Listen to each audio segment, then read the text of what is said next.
সত্যি বলতে ইদানিং অফিস আর ব্যবসা কোনোটাই ঠিক মতো এগোচ্ছে না।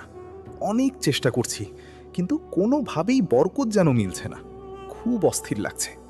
আমি বুঝতে পারছি তোমার মনের অবস্থা। দিনরাত পরিশ্রম করেও যখন ফলাফল আসে না, তখন হতাশা আসাটা স্বাভাবিক। কিন্তু শুধু চিন্তা করলেই তো হবে না। তাহলে কি করব? মনে হচ্ছে সব রাস্তা বন্ধ হয়ে যাচ্ছে। শোনো, আমি সেদিন একটা সমাধান পেয়েছি। আমরা তো সব কিছুর পরিকল্পনা করি, কিন্তু আল্লাহর কাছে সাহায্য চাওয়ার কথাগুলো কি সবসময় মনে থাকে? আমি কিছু দোয়া ও আমলের স্টিকার অর্ডার করেছি। স্টিকার? সেগুলো দিয়ে কি হবে? এই স্টিকারগুলোতে রিজিক বৃদ্ধির দোয়া, ঋণ মুক্তির দোয়া আর কাজের শুরুতে পড়ার মতো অনেক দোয়া রয়েছে। এগুলো যদি আমাদের চোখের সামনে থাকে, তাহলে কাজ শুরু করার আগে দোয়াগুলো পড়ার কথা মনে পড়বে। বরকতের জন্য আল্লাহর স্মরণই তো আসল। কথাটা তো বেশ ভালো বলেছ।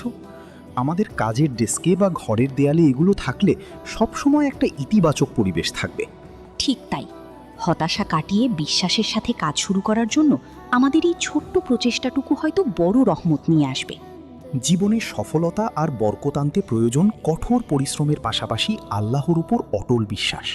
আমাদের এই ৭০টি দোয়া ও আমলের স্টিকার সেট আপনার ঘর ও কর্মক্ষেত্রে নিয়ে আসুক প্রশান্তি আর সাফল্যের নতুন পথ।